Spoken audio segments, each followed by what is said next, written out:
Hi everyone, it's Vilma for Redesign with Prima and the face behind Renewable Sunset Renewal. Today I will be showing you step by step how to create this elegant finish on this beautiful buffet.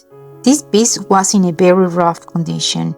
It had been exposed to years of rain, snow, harsh sunlight, and changing weather. As you can see, the veneer was peeling off on its own.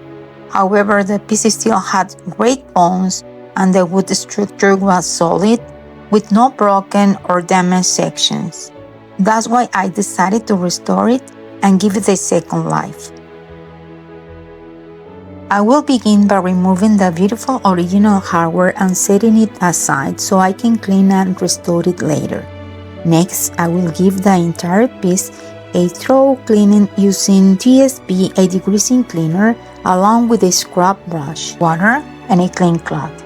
This step is essential to remove years of built-up dirt, grease, and grime before making any repairs. Now I'll begin removing the damaged veneer with a putty knife. This part took quite a while because there was a significant amount of loose veneer to remove. To repair all of the damaged areas, I will be using paintable Bondo. I will apply it with a putty knife, filling every area where the veneer was removed, and then let it cure overnight. Here's how the piece looks during the repair process. Unfortunately, I also had to remove the veneer from both drawers. Once that was done, I used my sander to remove any remaining residue before applying Bondo to those areas as well. After the filler has completely dried, I will sand away the excess until the surface is perfectly smooth. Then, wipe away all the dust with a damp cloth. I will repeat the same process on both drawers and on every area where I apply the Bondo Good filler. Next, I lightly sand the rest of the piece, being careful not to sand down to the bare wood. My goal is simply to remove the existing protective finish and create a surface that will allow the paint to adhere properly. Now that our piece is clean and fully prepped, it's time to start painting. I will begin with a light coat of black, which will serve as the foundation for all the layers of color we'll be adding. My vision for this piece is to create an old-world finish with a rustic character while still maintaining an elegant and sophisticated look. The black color I'm using is Coal Black by Fusion Mineral Paint.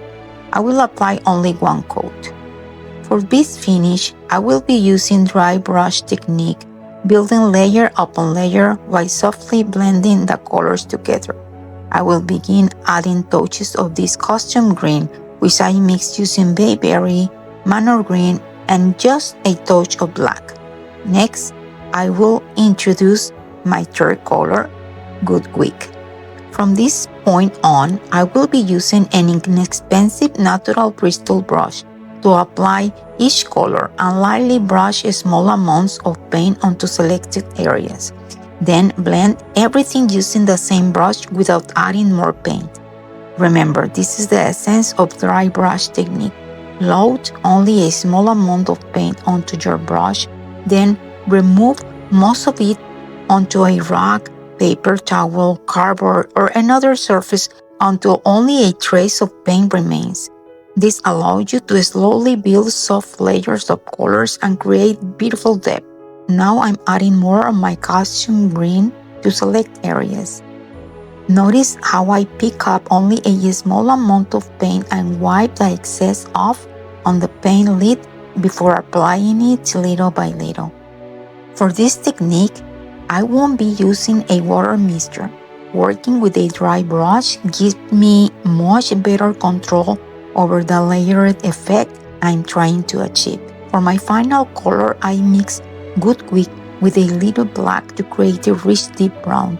I will add this color in a few strategic areas, then finish with a subtle touch of white, softly blending everything together. Once the paint is completely dry, I will apply a custom glaze made by mixing clear glaze with burnt sienna liquid acrylic paint. This medium brown glaze adds beautiful depth, richness, and dimension to the finish. I will work in small sections, applying the glaze and gently whipping away the excess with a clean cloth. You can already see how much depth and character this adds to the piece. Finally, to tone down the orange undertones of the exposed wood and deepen its color, I will apply Fusion Mineral Paint Stain and Finishing Oil. For this costume stain, I mix cappuccino with a small amount of ebony. After applying it, I will allow it to sit about 15 to 20 minutes before whipping away the excess, leaving behind a rich, beautifully aged wood finish.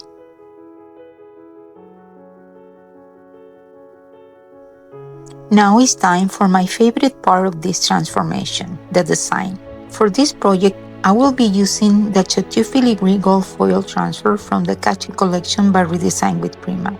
This foil has the look of elegant vintage wallpaper, featuring timeless stripes, delicate florals, and the most beautiful intricate details. It's the perfect complement to the old-world finish I envisioned for this buffet. Before applying any transfer of decorative foil, it's important to plan your layout. Decide exactly where you want your design to go before removing the backing paper.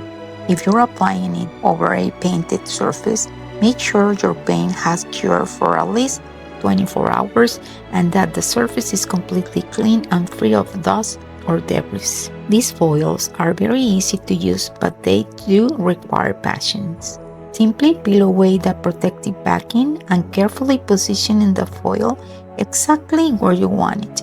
Take your time during this step because once the adhesive touches your project, you won't be able to reposition it. Once you're happy with the placement, begin rubbing the design using the transfer tool included in the package. Work slowly starting from one corner and gently lift the carrier sheet as you continue rubbing until the beautiful design is fully released onto the surface.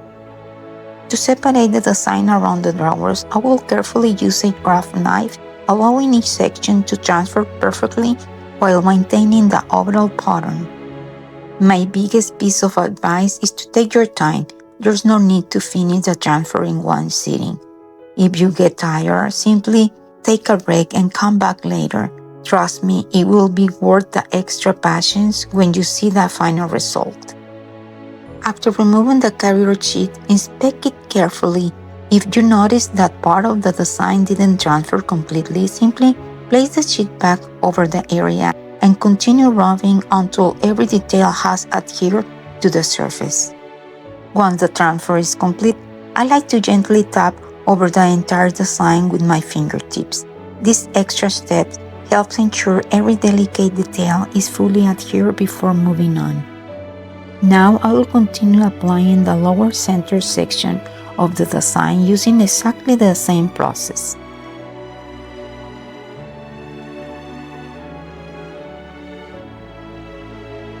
Next comes the bottom portion. Since this foil isn't transparent, creating a seamless pattern requires a little extra planning. I will carefully trim along the edge of the design so I can perfectly align the next sheet. After cutting the sequence area, I also use my fingers to lightly mark the area where the pattern needs to end.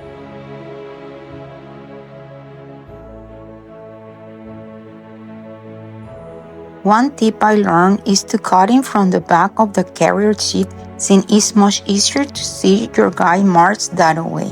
Once everything is trimmed, I will remove the backing paper and carefully align the pattern without allowing the adhesive to touch the furniture until I'm completely satisfied that the design flows continuously.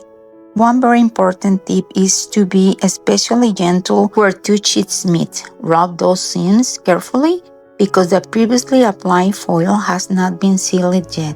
Pressing too hard could damage or leave parts of the design. Now it's time to continue with another sheet. As you can see, part of the floral pattern repeats, So I will trim away the duplicate section before applying it. Then I will simply repeat the same transfer process. Always remember to be gentle with these gold foils. They are more delicate than traditional decor transfers, so light touch will give you the best results. In total, I used 4 full sheets for this buffet, and I still have a few leftover pieces that will be perfect for future small projects. The finish on these foils is absolutely stunning.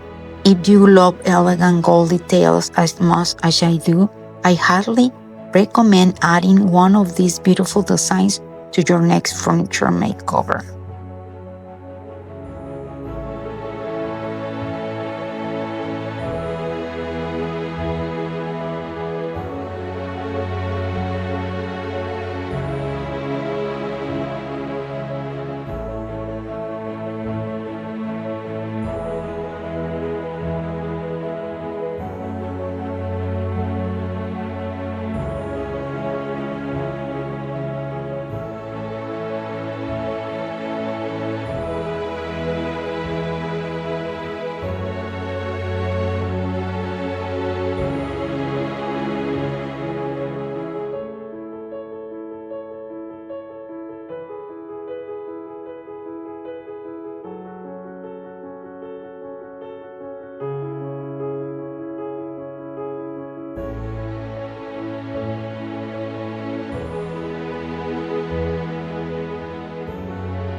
Now it's time to protect all our hard work. For my top coat, I will be mixing clear top coat matte and clear top coat gloss to create a beautiful satin finish. I will apply it using a slightly damp sponge, which gives me a smooth, even application.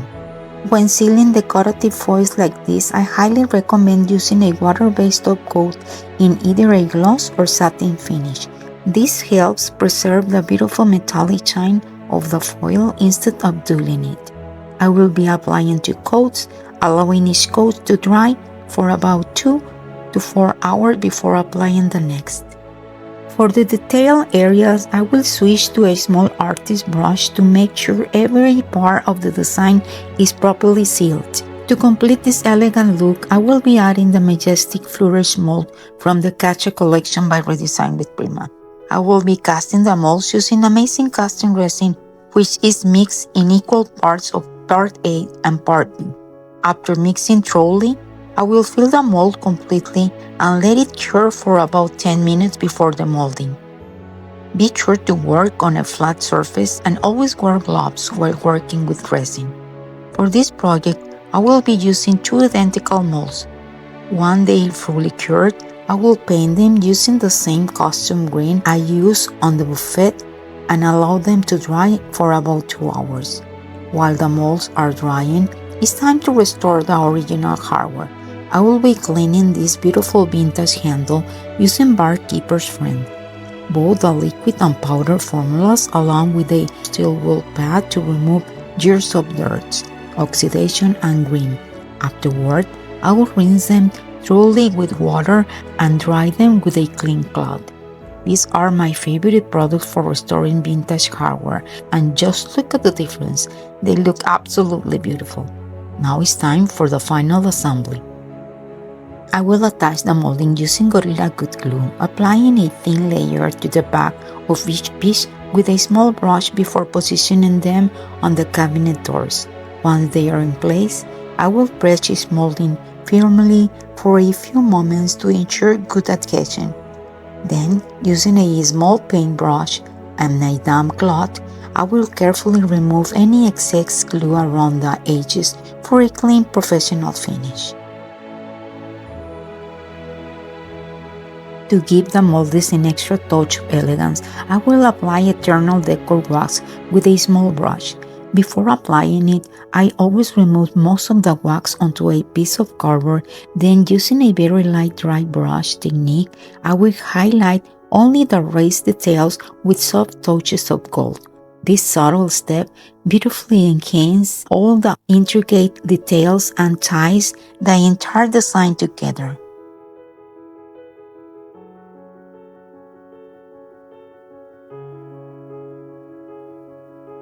As a final touch, I will repeat the same process I used earlier on the legs and lower wood trim by applying my custom stain and finishing oil mixture.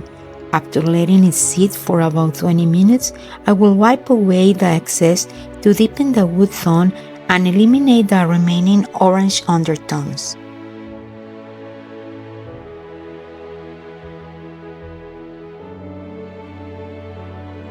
And here's the finished transformation. I truly hope you love this piece as much as I do. It's amazing how something that once looked worn and forgotten can be completely transformed with a little imagination, passions, and love. I hope this project has inspired you to look at old furniture in a new way and encourage you to create something beautiful of your own. If you enjoyed this tutorial, I would love to hear your thoughts. Let me know in the comments what do you think of this makeover and whether you try a similar finish on one of your own pieces. Don't forget to give this video a thumbs up, subscribe to Redesign with Prima YouTube channel, and follow me on my social media page, Renovel a Sons or Renovo. Thank you so much for watching and see you in another flip.